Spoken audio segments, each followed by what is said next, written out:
सकाळची सुरुवातच देवाला फुलं घेण्यापासून होते आणि टेरेस गार्डनवर मी थोड्याशा भाज्या लावलेल्या आहेत. त्यापैकीच आज पालक बऱ्यापैकी तयार झाला होता, म्हणून तो सगळा पालक मी काढून आणलेला आहे.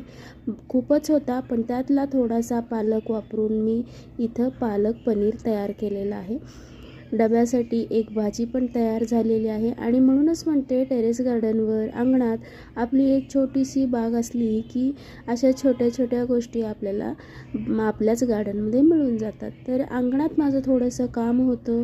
आज 2 जे कटिंग्स होते त्या कटिंग्सपासून मी रोपं तयार केली होती.